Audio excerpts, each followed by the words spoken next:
సాధారణంగా జాతీయ రహదారులపై టోల్గేట్లు చూస్తుంటాం. నాణ్యమైన గుంతలు లేని రోడ్డుని ఉపయోగించి మనం సాఫీగా ప్రయాణించేందుకు టోల్ చెల్లిస్తాం. అయితే అసలు అనుమతే లేని మట్టి రోడ్డుకు మీరు టోల్ చెల్లిస్తారా? లేదు కదా. ఇక్కడ మాత్రం రోజుకు వందలాది వాహనాల నుంచి ₹1,00,000 వరకు వసూలు చేస్తున్నారు. ప్రభుత్వం తలపెట్టిన బ్రిడ్జి పనులు వివిధ ఆటంకాలతో ఆగిపోతుండటంతో పక్కనే మట్టి రోడ్డు వేసిన అక్రమార్కులు టోల్ దందాకు తెరలేపారు. ఈ మానేరు వాగు జయశంకర్ భూపాలపల్లి జిల్లా, గర్మిళ్లపల్లి, పెద్దపల్లి జిల్లా ఓడేడు గ్రామాల మధ్య ఉంది.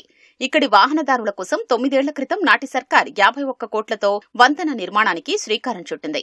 నిధులు త్వరగానే విడుదల కావడంతో పనులు సైతం చకచకా జరిగాయి. అయితే గతేడాది కురిసిన వర్షాలు, వరదలతో వంతెన తాలూకా 8 గడ్డర్లు కుప్పకూలాయి. దీంతో పనులు నిలిచిపోయాయి.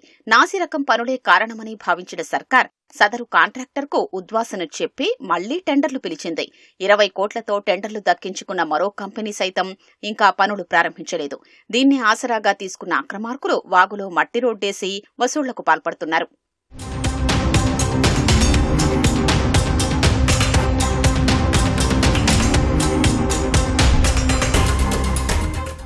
వరంగల్, హనుమకొండ నుంచి కరీంనగర్, ఆదిలాబాద్ జిల్లాలకు ఇది దగ్గరి దారి కావడంతో రోజు వందల సంఖ్యలో వాహనాలు ప్రయాణిస్తున్నాయి. ఎలాంటి అనుమతులు లేకుండా అనధికారికంగా మట్టి రోడ్డు నిర్మించిన అక్రమార్కులు దానిపై టోల్ వసూలు చేస్తున్నారు. రోజుకు 80,000 నుంచి ₹1,00,000 వరకు సొమ్ము చేసుకుంటున్నారు.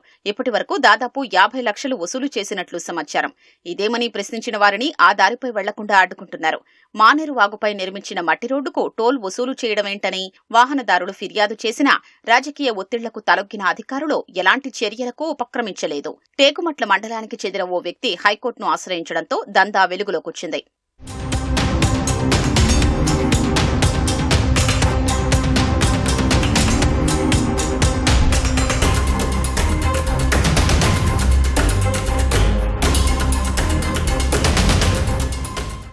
మానేరు వాగుపై ఈ దారి నిర్మాణానికి అనుమతులు లేవని టేకుమట్ల తహసీల్దార్ వెల్లడించారు. అక్రమంగా వాహనదారుల నుంచి టోల్ వసూలు చేస్తున్న విషయాన్ని ఉన్నతాధికారుల దృష్టికి తీసుకెళ్లినట్లు వివరించారు.